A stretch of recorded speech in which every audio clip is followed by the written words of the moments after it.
Okay, y'all, let's talk about post-rock steady Jamaican pop music. Usually the period of the early 70s to about 1980 is termed the roots reggae period, and it's a remarkable body of popular music, among other things because of the intensity of its religious expression, and connected to that, its black nationalist political expression, which really, influenced the whole world through the music, especially of Bob Marley, but of many others as well. Really, roots reggae is a Rasta gospel music. Not that there weren't party tunes and love songs, etc. But that's what's distinctive about the roots period. Now, essentially, it's a rock steady beat, or a half speed ska. It continued even more into what's known as a one drop.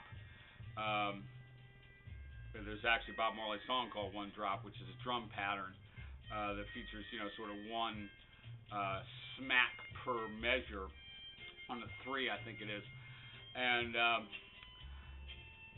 and ever more intensity in that. And in the studio system of Jamaica at that time, you have many independent producers arising, either starting their own studios or renting out studio space from others, and producing a bewildering variety of music, much of it really, really excellent.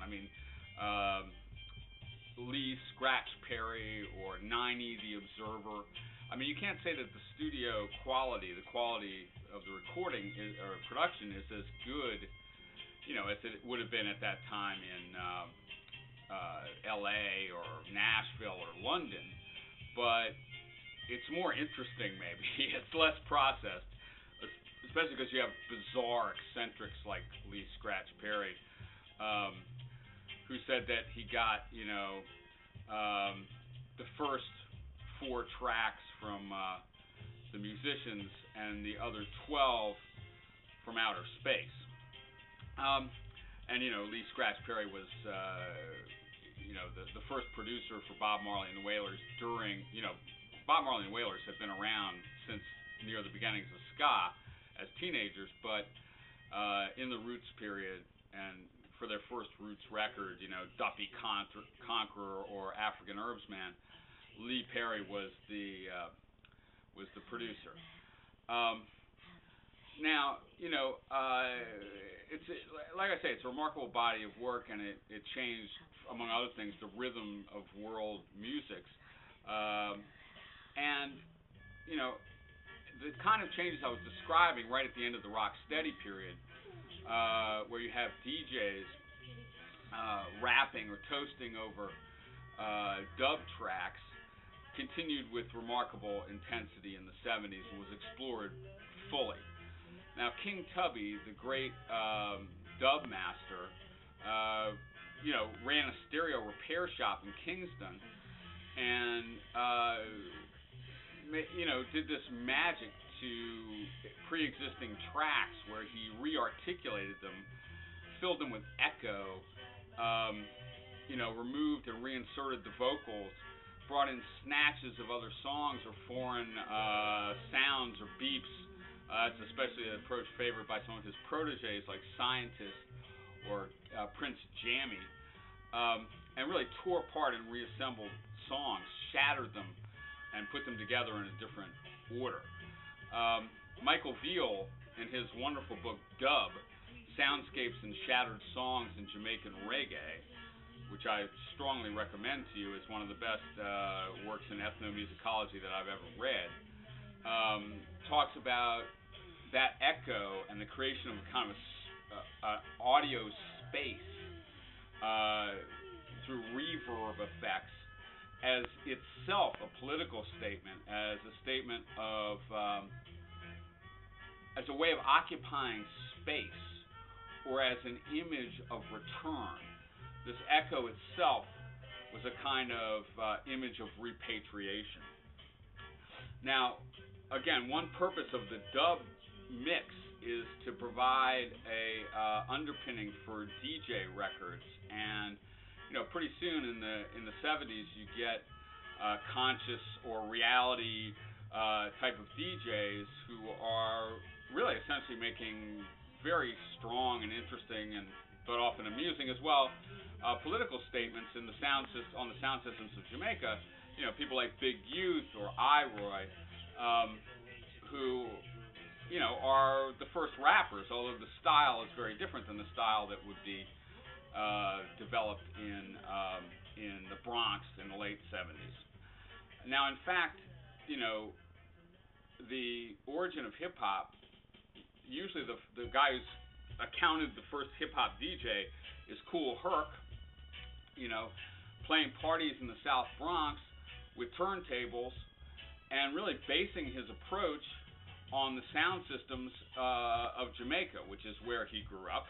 And he brought the approach to New York City, but instead of spinning roots reggae records, he primarily spun, because this is what the people wanted to hear in New York City, disco and funk records.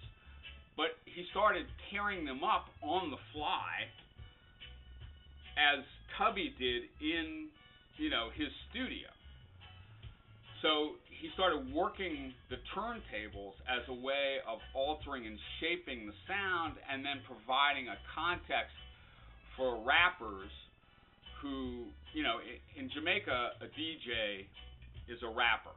In hip-hop, a DJ is a turntablist, a la Herc or, Grandmaster Flash, Africa Bambaataa, who, again, made tracks on the fly. So what I want to say about roots reggae music is that, first of all, the music of Bob Marley continues to change the political consciousness of the whole world. Although, the famous Bob Marley records were produced by Chris Blackwell in London, and he converted the Wailers from a, Jamaican studio organization to a touring rock band. That is, on the analogy to the Rolling Stones or something like that, which is not the way music was consumed in Jamaica. And yet, the whole world heard of Rastafarianism and black nationalism through the incredibly compelling works of Bob Marley, who I think, despite so many great records, was undoubtedly reggae's greatest artist. And then I want to say that what happened to the music itself, particularly in the work of Tubby and Jamaican DJs like Big Youth,